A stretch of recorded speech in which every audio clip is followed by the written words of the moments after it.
자, 오늘은 과연 천국에 갈 수 있는 믿음인가? 한번 따라할까요? 과연 천국에 갈 수 있는 믿음인가? 과연 천국에 갈 수 있는 믿음인가? 과연 천국에 갈 수 있는 믿음인가? 과연 천국에 갈 수 있는 믿음인가? 이런 제목으로 은혜를 나누겠습니다. 한번 여러분들에게 질문을 한번 드려보겠습니다. 나는 천국에 간다. 나는 오늘 밤이라도 죽으면 천국에 간다. 손을 왜 안 드세요? 구원에 확신이 없으세요? 나는 천국에 간다. 내리시고요. 손을 드시는 분도 계시고 또 이렇게 좀 아직까지 아리까리해서 잘 모르기 때문에 가봐야지 알지.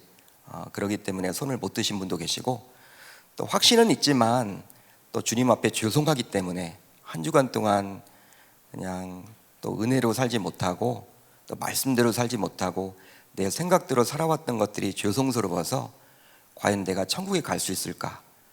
이런 생각으로 들지 못한 분들도 있지 않을까 저는 생각을 해봅니다. 우리의 예상을 깨고 코로나 상황이 오랫동안 지속이 되고 있죠. 우리가 처음에 코로나가 생겼을 때만 하더라도 몇 달 가다가 사스나 메르스와 같이 금방 사라질 줄 알았어요. 이게 여러분 오래 간단 말이에요. 그러면서 하나님을 믿는 신자들 가운데서도 하나님의 시선보다도 오히려 삶에서 만나게 되는 주변 사람들의 시선에 더 신경을 쓰고 살아가는 분들이 점점 늘어만 가고 있습니다. 안타까운 현상이죠. 그러다 보니 신자들 가운데서도 한 번 받게 된 구원은 결코 취소될 수 없기에 어차피 구원받은 인생 이제 당분간 코로나가 종식될 때까지 믿음이 어떻든 상관없이 제대로 살아가는 것이 너무나도 중요하기에 하나님보다도 주변 사람들에게 좀 괜찮은 사람으로 인정받고 살아가겠다라는 분들이 점점 늘어만 가고 있습니다. 한마디로 하나님의 시선보다도 사람들의 시선에 더 신경을 쓰고 살아가는 분들이 점점 늘어만 가고 있다는 것이죠. 신자임에도 불구하고 결국 주변 사람들이 교회에 가서 예배 드리는 것을 자꾸 눈치 주고 또 싫어하니까 또 실제 직장에서 불이익도 당하다 보니까 어차피 구원을 받았기에 코로나가 종식될 때까지 다소 믿음은 식어질지언정 교회와는 당분간 이 코로나가 종식될 때까지 좀 거리를 두겠다라는 분들도 신자들 가운데서 생겨나고 있습니다. 그게 여러분 한국교회 현실이에요. 이처럼 한번 구원의 문을 통과하면 그 구원이 영원토록 보장되다 보니 그것에 안주하며 오히려 신앙생활에 악유가는 분들이 있는 것이죠. 나는 구원받았으니까, 나는 오늘 죽어도 천국에 가니까 이 정도 신앙생활 좀 식어지더라도 괜찮지 않을까? 여러분 자기에게 너그러운 거예요. 자기 신앙에게 너그러워지는 그런 분들이 점점 생기고 있다는 거예요. 하지만 분명한 것은요, 한 번 구원을 받았기 때문에 내가 어떻게 살든지 간에, 내가 어떻게 신앙생활을 하든지 간에 영원한 구원이 보장된다라고 성경은 말하고 있지 않습니다. 그렇게 생각하는 것은요, 우리가 이단으로 정죄하는 구원파의 논리인 거예요. 물론 여러분, 우리가 한 번 성령 하나님이 내 마음속에 와 계시면 그 성령 하나님은 떠나지 않죠. 우리를 자녀 삼아 주셨기 때문에 호적에서 지울 수 없습니다. 하나님의 생명책에서 여러분 우리를 막 하나님께서 지우진 않아요. 그렇다고 해서 우리가 신자임에도 불구하고 구원받았음에도 불구하고 내가 막 사는데, 내가 하나님을 부정하고 또 하나님께서 원치 않은 그 일들을 해나가는데 하나님이 끝까지 나를 구원해 주신다? 이거 아니라는 거예요. 그건 구원파의 논리입니다. 그러니까 구원파에 빠진 분들은 막 살죠. 인생을 막 살아가요.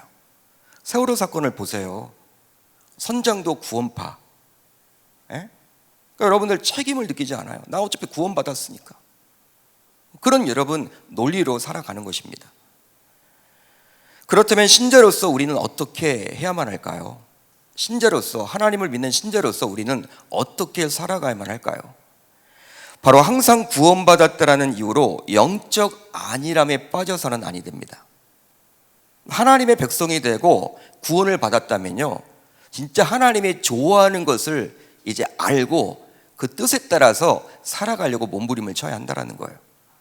하나님의 자녀로서 그 책임감을 가지고 살아가야 한다는 거예요. 그러기에 과연 하나님 앞에 바른 믿음으로 서 있는지 언제나 자신을 점검할 수 있어야만 하는 것이죠. 그러니까 구원받은 신자들은요, 오히려 더 하나님을 두려워할 줄 알아야 돼요.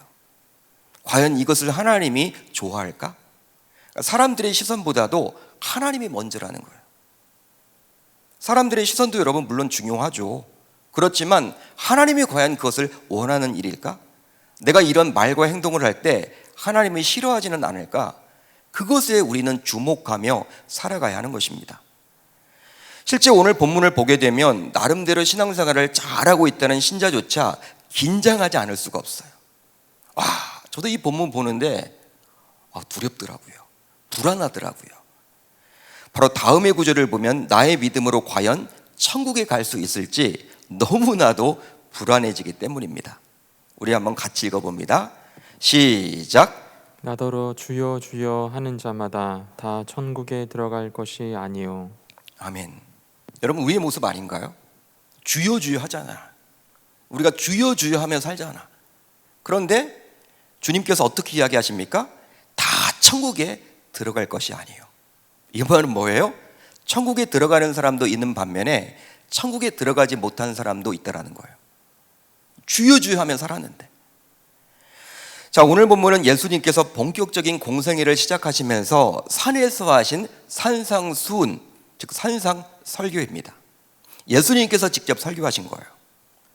그 산상설교에서도 오늘 우리가 살펴볼 부분은 마지막 결론 부분이기 때문에 예수님께서 신자인 저와 여러분들이 꼭 알아야만 하는 내용이기에 해주신 말씀이라고 감히 말할 수 있는 거예요. 여러분, 마태복음 5장, 6장, 7장이 바로 산상수훈의 말씀인데 오늘 본문의 말씀은 7장에서도 거의 마지막 부분에 있습니다. 결론 부분이에요. 이 말을 하기 위해서 5장부터 계속 설교를 해오신 거예요. 너희들이 이것이 중요하다. 이게 중요해. 너희들 주여 주여 하면서 살았잖아. 근데 그게 다 천국에 갈 수 있는 건 아니야. 보장되는 건 아니야. 지금 그 말을 해주고 있는 것이죠. 따라서 오늘 말씀을 묵상하고 있노라면 코로나 상황 속에서 다소 안일하게 신앙생활을 해왔던 우리 신자들로 하여금 정신이 바짝 들도록 만들어줍니다. 아, 그렇구나. 나 이러다가 지옥 가겠구나. 나 이러다 천국까지 못할 수도 있겠구나. 여러분, 한평생 신앙생활을 해왔다고 칩시다. 우리가 해오고 있죠. 저와 여러분들이 그런 삶을 지금 살고 있죠. 실제 교회가 내 인생의 전부 아닙니까? 교회. 이사를 가더라도 교회 가까운 곳으로 다니려고 몸부림치고 있지는 않으세요? 항상 교회. 내 마음속에 남아있는 게 교회잖아요. 신앙이잖아요. 예수님이잖아요. 하지만 나중에 죽은 다음에 천국에 가지 못한다면 얼마나 불행한 인생일까요? 저와 여러분들의 인생이 천국에 가지 못한다.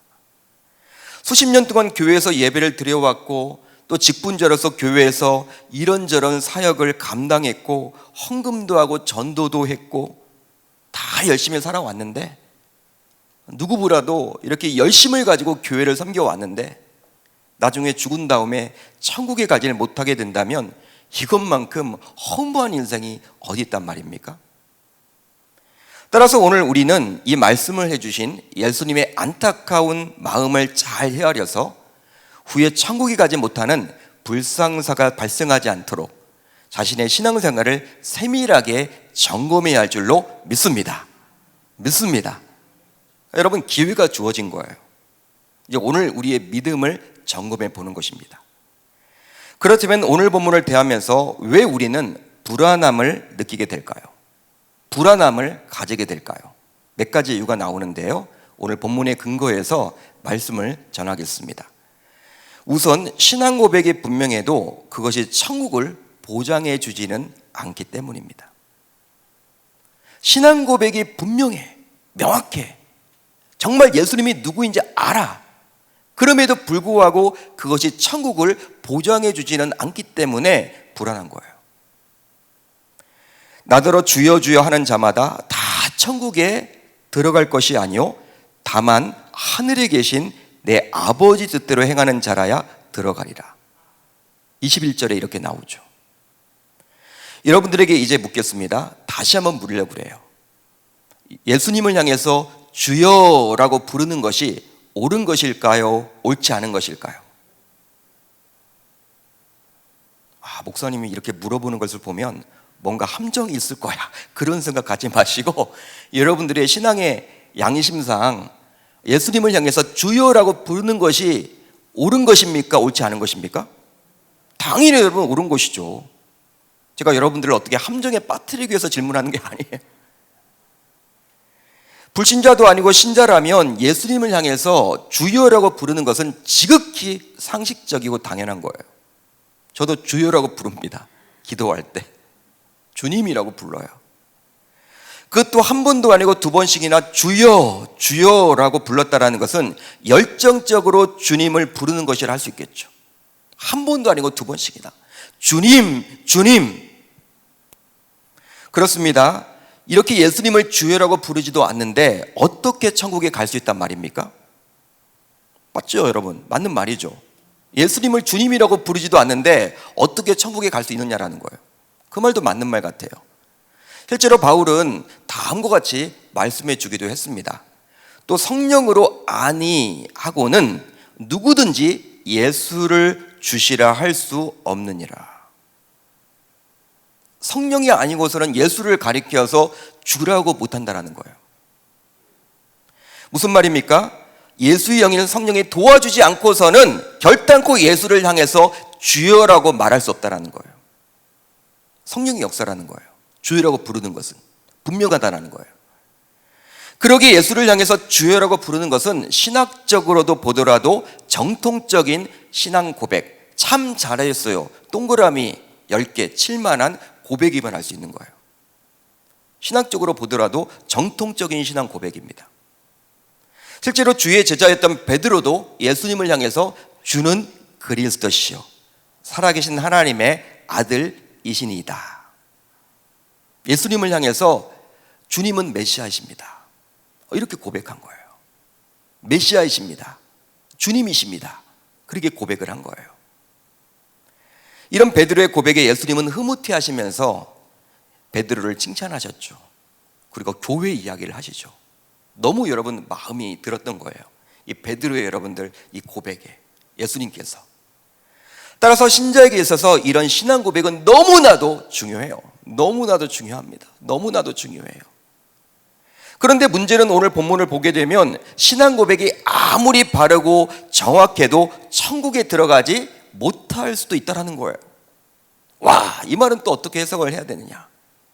신앙 고백이 중요한데, 한마디로 우리가 입술로 하게 되는 신앙 고백이 하나님의 자녀가 되고 구원의 길로 인도함을 받는 보증수표가 결코 될 수는 없다는 거예요. 여러분 잘 들으세요. 오해가 없으시길 바랍니다. 이유가 있는데요, 성령의 도움으로 입술로는 신앙 고백을 할 수가 있어요. 성령의 역사라고 분명히 나와 있으니까. 하지만 전 인격에서 우러나오는 신앙 고백, 진정한 고백이 아니라 가식적이고 위선적이고 또 남에게 보이기 위한 고백일 수도 있다는 거예요. 특별히 모태신앙으로 신앙생활을 오랫동안 해왔던 분들은 어릴 적부터 계속 교회 생활을 하고 이렇게 말씀을 듣다 보니까 어느 순간 그게 믿어지기도 하고, 그러면서 그냥 입술에서 여러분들 그냥 어떤 전 인격적으로 우러나오는 게 아니야. 체험이 아니야. 경험이 아니야. 그냥 여러분 하다 보니까 그냥 하는 거야. 위선적이고 가식적이고 남에게 보이기 위해서, 엄마가 그것을 좋아하니까, 그런 고백하라고 하니까. 그래서일까요? 누가복음을 보면 이 내용을 다음과 같이 정리를 해줍니다. 어떻게 정리를 해주느냐? 오늘 우리가 살펴봤던 마태복음 7장 21절의 내용을 이렇게 정리를 해주더라고요. 너희는 나를 불러 주여 주여 하면서도 어찌하여 내가 말하는 것을 행하지 아니하느냐? 어찌하여 내가 말하는 것을 행하지 아니하느냐? 따라서 주여 주여라고 부른다고 해서 하나님의 백성이요 자녀가 되어 천국에 들어가는 것이 아니라 하나님의 말씀을 듣고 그 말씀을 있는 그대로 행할 때 즉 아버지의 뜻대로 행할 때만이 천국에 들어갈 수 있다는 거예요. 그렇습니다. 아무리 신앙 고백을 분명히 했다 하더라도 그 고백의 사실성을 입증하는 것은 바로 행동의 변화라는 거예요.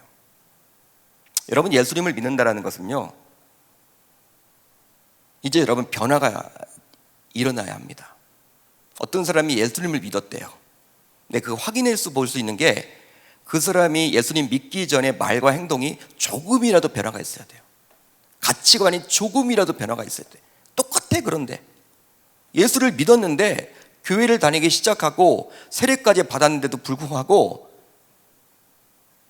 그냥 이전의 습성을 전혀 버리지 못하고 동일하게 살아간다? 그 사람 구원받은 거 아니에요. 근데 입술의 고백만으로 끝나는 거예요. 여러분 잘 들으세요. 고백의 사실성을 입증하는 것은 바로 행동의 변화라는 거예요. 따라서 신앙 고백을 했음에도 불구하고 이런 행동의 변화가 전혀 보이지 않는다면 그 고백만으로 천국에 간다고 확신할 수는 없습니다. 여러분, 우리가 나가서 전도를 하죠. 그리고 좀 관심 있는 사람들에게 복음을 전합니다. 사형리를 가지고 이제 따라해보라고 이야기해서 본인의 신앙 고백을 들어요. 그렇게 했다고 해서 그 사람이 천국에 간다? 그건 보장할 수 없는 거예요. 보장할 수 없습니다. 그 사람이 여러분 지속적으로 교회에 나와서 이제 변화된 모습들이 보일 때 드디어 저분은 천국 백성이 되었구나라고 확인이 가능하다는 거예요. 잠깐 만났는데 신앙 고백했다고 해서 그게 천국 백성 되었다? 여러분, 복음은 그렇게 값싼 게 아니에요. 그렇다면 우리가 왜 전도를 해야 됩니까? 해야죠, 당연히. 그 사람이 또 다른 데 가서 또 여러분 이렇게 고백을 하는 거예요. 고백을 여러분 여러 번 하다 보면요, 진짜 여러분 이제 복음을 듣게 되고 확 와닿는 게 생기고 이제 뭔가 변화가 생긴단 말이에요. 그렇기 때문에 우리는 그런 것들을 가지고 기대감을 가지고 나가서 복음을 계속해서 전할 수밖에 없는 거죠. 물론 예외는 있겠죠. 바로 병상에서 오늘 내일 하는 분에게 복음을 전했을 때 힘겹게 본인의 입술로 고백을 하는 경우죠. 그 경우에는 어떤 특별한 행동의 변화를 전혀 기대할 수가 없습니다. 여러분, 오늘 내일 하는 사람이 교회에 나오지를 못하잖아요. 어떻게? 호흡도 지금 가파르고 자유롭게 움직일 수도 없는데, 활동을 할 수가 없는데 뭘 여러분 어떤 변화를 느낄 수가 있겠습니까? 하지만 그 경우에도요, 눈빛이 달라지거나 눈물을 흘린다거나 마음속에서 자신의 주님이 느껴지면서 어떤 심정의 변화가 생기곤 해요. 제가 아는 분은요, 이제 복음을 들었어. 그렇게 완고했던 분이었어. 복음을 거부했다가 하나님이 이제 열어주셨나 봐. 복음을 전하는데 나중에 어떤 일이 벌어졌냐면 따라했거든요. 근데 그렇게 한평생 보지 않았던 원수 같은 친인척이 있었는데 그 사람을 부르더래요. 변하죠, 여러분. 예수님이 그렇게 마음을 만져주신 거예요. 죽으려고 하는데 그 전까지는 그렇게 그 사람 안 본다고 했던 사람인데 그렇게 신앙 고백을 하고 난 다음에는 이제 변화가 생긴 거예요. 부른다라는 거예요. 화해하겠다라는 거예요. 그렇다면 성경에 나오는 또 다른 말씀인 다음의 구절은 어떻게 해석을 해야만 할까요? 보통 이 말씀 때문에 많은 성도들이 입술로 신앙 고백을 하면 천국에 간다고 착각을 하곤 하는데요, 이 한국교회가 여러분 이 말씀을 잘못 해석하고 있어요. 바로 무엇이냐? 입으로 시인하여 구원에 이르느니라. 여러분 많이 보셨죠? 많이 들어보셨죠? 한국교회가 이 말씀 때문에 여러분 입으로 시인하기만 돼, 너 천국 가, 그렇게 여러분 값싼 복음을 자꾸 전한다는 거예요. 그렇지만 여러분 이 말씀 앞에는요, 어떤 구절이 있냐면 사람이 마음으로 믿어 의에 이르고, 이 부분을 우리가 놓치고 있다는 거예요. 여러분 로마서 10장 10절은요 사람이 마음으로 믿어 의에 이르고 입으로 시인하여 구원에 이르느니라, 이게 여러분 한 문장이야. 근데 여러분 전체를 보지 않고 뒷부분만 딱 따가지고 입으로 시인하여 구원에 이른다, 이것만을 자꾸 여러분 세뇌를 시킨다니까요. 잘못된 거죠. 그러기에 바울은 마음으로부터 믿어 진실한 인격적인 변화와 새로운 가치관이 생기므로 그런 진정한 변화가 입술로 고백이 될 때 구원을 받게 된다라고 말해주고 있는 거예요. 할렐루야, 할렐루야. 한마디로 입술에 붙은 고백이 무조건 그 사람을 천국으로 인도하는 것은 결코 아니라는 것이죠. 따라서 천국에 가는 문은 넓은 문이 아니라 좁은 문이기에 그 문을 통과하는 것은 결코 쉽지 않음을 알 수 있습니다. 그러기에 신자인 우리도 예수를 주로 시인하고 고백은 하지만 어떻게 될는지 모르는 거예요. 어떻게 될는지 모르는 거예요. 우리도 고백은 하잖아요. 주여 주여 하잖아요. 모르는 거예요. 다음으로 주를 열심히 섬겨도 그것이 천국을 보장해 주지는 않기 때문입니다. 이것 때문에 불안해요. 주를 열심히 섬겨. 그렇지만 그것이 천국을 보장해 주지는 않기 때문에 불안한 거예요. 자, 오늘 본문 22절을 볼까요? 우리 한번 같이 읽습니다. 시작. 그날에 많은 사람이 나더러 이르되 주여 주여 우리가 주의 이름으로 선지자 노릇하며 주의 이름으로 귀신을 쫓아내며 주의 이름으로 많은 권능을 행하지 아니하였나이까. 여러분, 이 짧은 한 절 안에 주의 이름으로가 몇 번 나옵니까? 3번이나 나오고 3번이나. 하나님을 믿는 신자라면 당연히 주의 이름으로 각종 봉사도 하고 전도도 하고 선교도 합니다. 그건 당연한 거예요. 실제 진정한 신자라면 자신의 이름을 내기 위해서 전도하고 봉사하고 선교하지는 않아요. 다 주의 이름으로 하죠. 그렇다면 주의 이름으로 선지자 노릇했다. 이것은 어떻게 여러분 해석을 해야 될까요? 주의 이름으로 선지자 노릇했다. 과연 무슨 의미일까?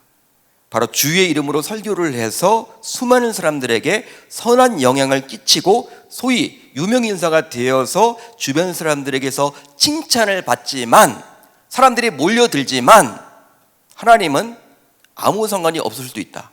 그 사람이 하나님과 아무 상관이 없을 수도 있다라고 지금 예수님은 이야기하고 있는 거예요.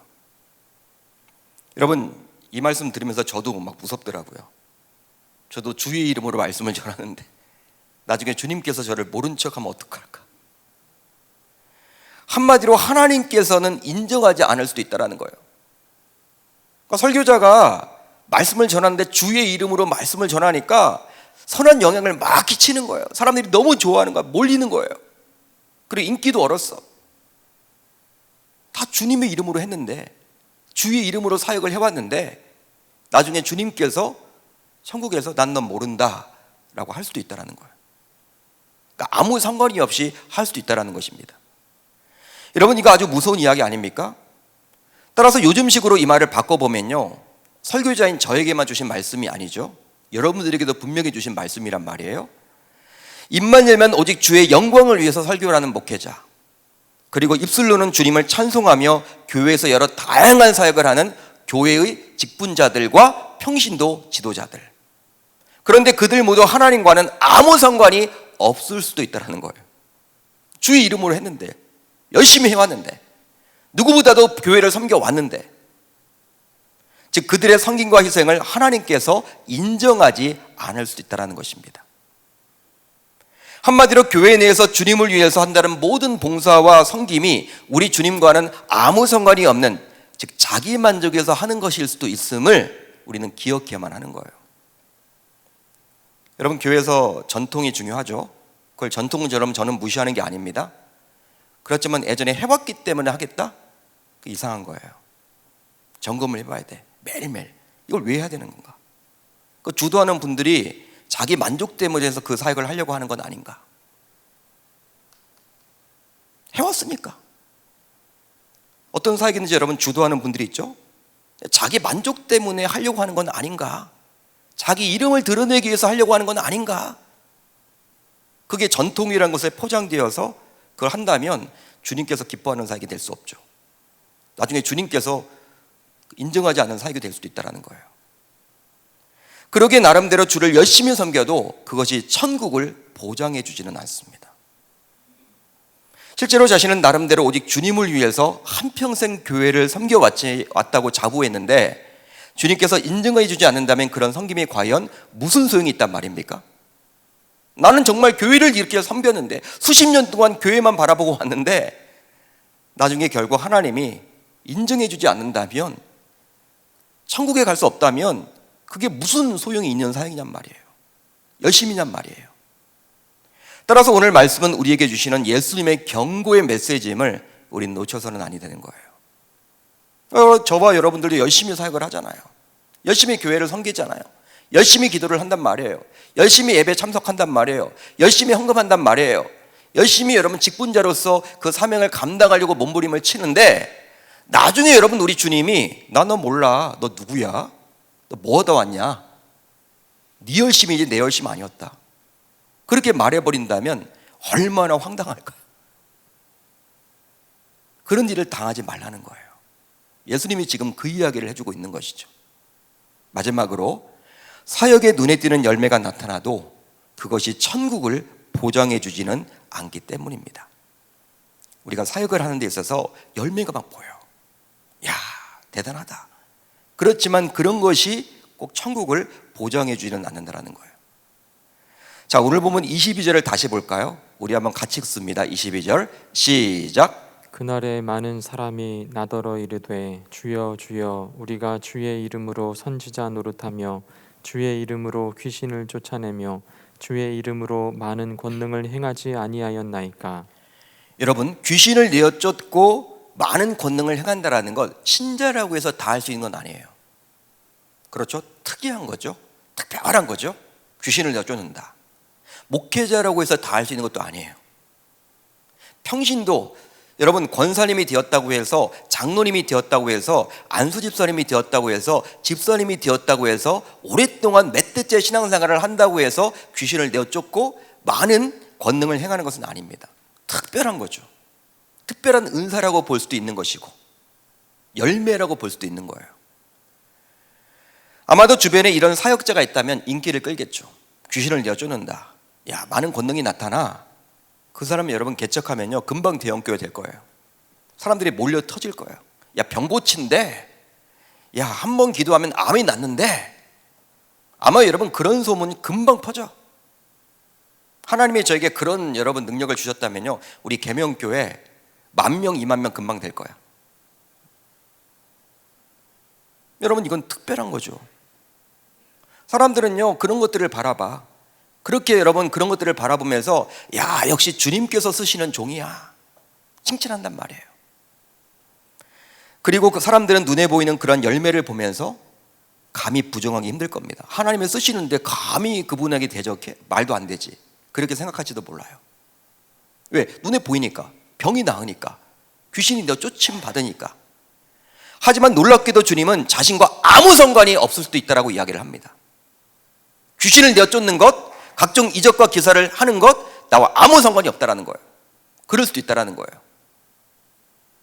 지금 하나님의 뜻을 분별하여 그것에 순종하는 것에는 아무 관심도 없어도 오로지 기적을 일으키고 능력을 행하며 병을 낫게 하며 귀신을 내어 쫓을 수도 있다라는 것이죠. 그러니까 하나님이 주시는 귀신 쫓음, 하나님이 주시는 신유은사, 이럴 수도 있지만 그러지도 않을 수도 있다는 거예요.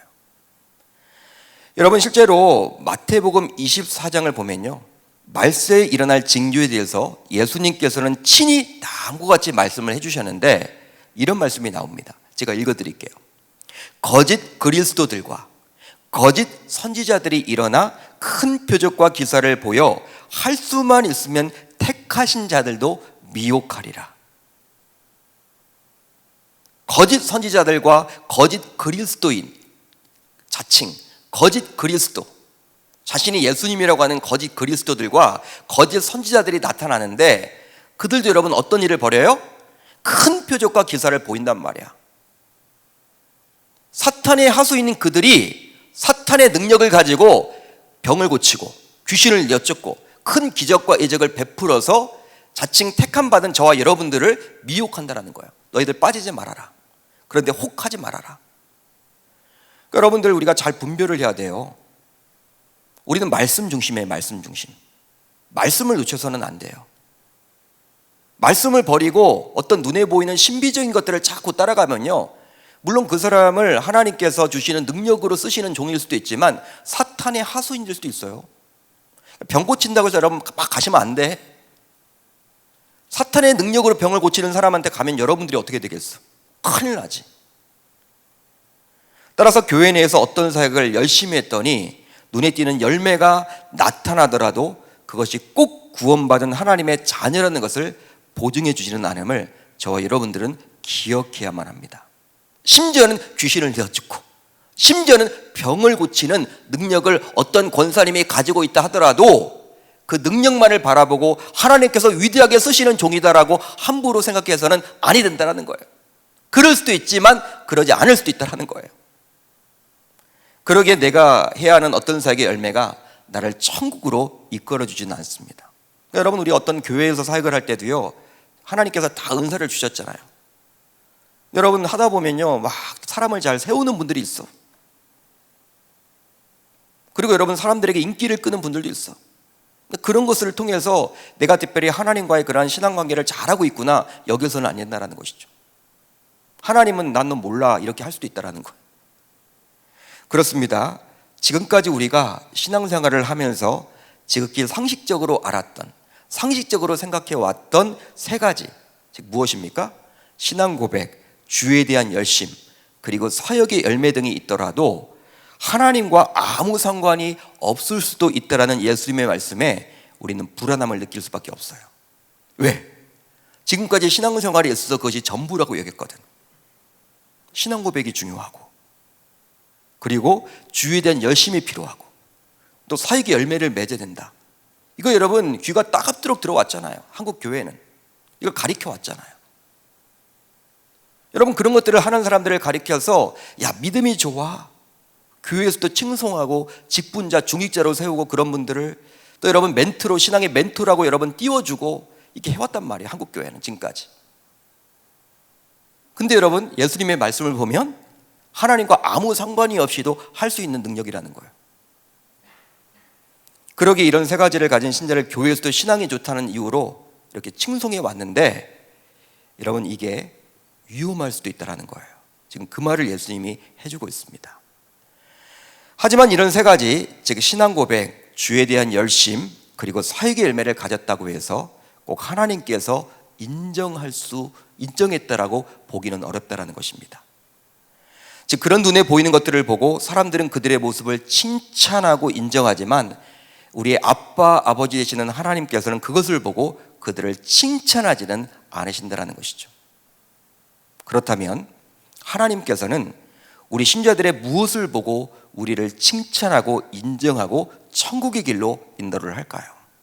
이것이 중요하겠죠. 바로 주님과의 인격적인 관계입니다. 여러분, 믿으시면 아멘. 자, 오늘 본문 23절을 볼까요? 해답이 여기 나와 있어요. 같이 읽습니다. 시작. 그때 내가 그들에게 밝히 말하되 내가 너희를 도무지 알지 못하니 불법을 행하는 자들아 내게서 떠나가라 하리라. 아멘. 여러분, 예수님께서 세 가지, 왜 세 가지를 행한 자들, 즉 신앙 고백, 주에 대한 열심, 그리고 마지막으로 사역의 열매를 맺은 자들을 가리켜서 불법을 행하는 자들이라고 강하게 질책을 했을까요? 불법을 행한다. 불법. 와, 무서운 이야기죠. 합법이 아니라 불법. 예수님이 친히 이렇게 질책하고 있어. 신앙 고백을 하는 자들, 그리고 주에 대한 열심, 그리고 사역의 열매를 맺은 자들을 가리켜서 칭찬을 해줄 망정, 칭찬하지도 않고 그냥 가만히 놔두지도 않고 불법을 행한 자들이라고 격하게 화를 내고 있을까요? 여러분, 그러면서 그런 그들로 하여금 자신에게서 떠나가라고 다소 강하게 이야기를 하고 있죠. 23절을 여러분들이 보세요. 바로 예수님께서 그것을 행하는 자들을 알지 못했기 때문입니다.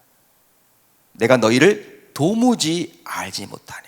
이 말이 불법을 행하는 자들이란 그 말 앞에 나와 있어요. 이 이유예요. 내가 너희를 도무지 알지 못한다. 즉 신앙 고백, 주에 대한 열심, 그리고 사역의 열매를 맺는 자들은 나름대로 최선을 다해서 열심히 신앙생활을 해왔습니다. 하지만 주님과는 아무 상관이 없이, 즉 주님과는 어떤 인격적인 관계도 맺지 못한 채 열심히만 해왔던 거예요. 열심이 중요하다. 나의 열심으로 열심히 했던 거예요. 나의 열심. 한마디로 열심히 신앙생활을 하다 보니 주변 교인들에게서 인정도 받고 칭찬도 받아서 나름대로 교회에서 믿음이 좋은 분으로 정평이 납니다. 그렇지만 우리 주님은 오히려 불법을 행한 자라고 이야기를 해요. 따라서 신앙생활은 주님과의 인격적인 관계 속에서 해야만 합니다. 여러분 믿으시면 아멘. 믿으시면 아멘. 그렇지 않으면 주님의 뜻을 모른 채 자기가 하고 싶은 대로 신앙생활을 하게 되는 것이죠. 자기가 하고 싶은 대로. 즉 자신의 뜻이 마치 하나님의 뜻인 줄 알고 교회를 섬기고 봉사하고 예배도 드리며 헌금도 하는 거예요. 자신의 뜻이 하나님의 뜻이라고 착각하는 거예요. 그 결과 후에 그들은 주님 앞에 설 때 주님은 나는 너를 모른다. 너 누구야? 너 뭐하다 살고 왔니? 나는 너를 몰라. 이런 이야기를 듣는 것이죠. 이제 말씀을 정리하겠습니다. 저는 개인적으로 소망을 한번 가져봐요. 어떤 소망이냐? 코로나 상황이 지속되어도 우리 공동체에 속한 모든 권속들은 단 한 사람도 주님 앞에 섰을 때 버림받지 않기를 말이죠. 단 한 사람도 주님 앞에 섰을 때 버림받지 않기를 저는 소망해 봐요. 저를 포함해서 여러분들. 여러분 주님 앞에 섰는데 나는 너를 몰라. 그런 이야기를 들어서는 아니 되겠죠. 그러기 위해서 우리들 모두 신앙생활을 하는 데 있어서 하나님과의 인격적인 관계 속에서 해야만 할 줄로 믿습니다. 가장 중요한 것은 사람들의 시선이 아니에요. 하나님의 시선이에요. 하나님이 먼저예요. 하나님이 계시고 주변 사람들이 있는 거예요. 코로나가 지속되면서 우리가 자꾸 여러분 외부, 언론, 주변 사람들 여기에 신경을 많이 써요. 코로나 전에는 안 그랬나요? 기독교는 항상 핍박을 받아왔습니다. 내가 여러분 열심히 신앙생활을 하면 할수록 주변에서는 나를 여러분들 자꾸 신앙을 이렇게 깎아 먹으려고 영적인 여러분 전쟁을 벌이는 경우들이 얼마나 많은지 몰라요. 역사죠. 사탄의 역사죠. 여러분 그런 상황들을 우리가 알잖아요. 근데 코로나가 여러분 온 것뿐이에요. 와서 그것이 진짜 우리가 피부로 지금 느끼게 되는 것이죠. 근데 이럴 때일수록 우리는 주변 사람들의 시선, 그래 우리가 잘 지키고 방역수칙을 잘 지키고 우리가 뭐든지 조심해야 되죠. 또 그리스도인으로서 정직하게 성실하게 모든 것들을 잘 감당해 나가야죠. 그렇지만 사람들에게 자꾸 시선을 여러분 빼앗기는 바람에 하나님을 놓친다면 어떻게 되겠냐는 거예요. 그러니까 안 되겠죠. 그러니까 신앙생활은요 하나님과의 관계입니다. 기도도 여러분 마찬가지죠. 기도는 여러분 구하는 것만 되는 것이 아니라 하나님은 자꾸 우리들과 교제 나누길 원하는 거예요. 다른 게 기도가 아닙니다. 교제 나누기를 우리 주님은 원하신다는 거예요. 따라서 그러기 위해서 매일매일 하나님의 뜻을 알고자 개인 경건 훈련에 저와 여러분들 최선을 다해야만 하겠습니다. 왜 교회에서 말씀과 기도를 그렇게 강조할까요? 답은 맨날 그거잖아. 말씀과 기도. 여러분 반복하는 거예요. 중요하니까. 바로 이 가을 말씀과 기도 생활을 최우선으로 두고 게을리해서는 안 되겠죠. 왜? 그것이 하나님과의 인격적인 관계를 맺는 유일한 방법이기 때문에 각 처소에서 말씀과 기도를 놓쳐서는 아니 됩니다. 오늘부터 그렇게 하겠다고 다짐하고 결단하는 저와 여러분들 모두 되실 수 있기를 우리 주님의 이름으로 축원합니다. 축원합니다.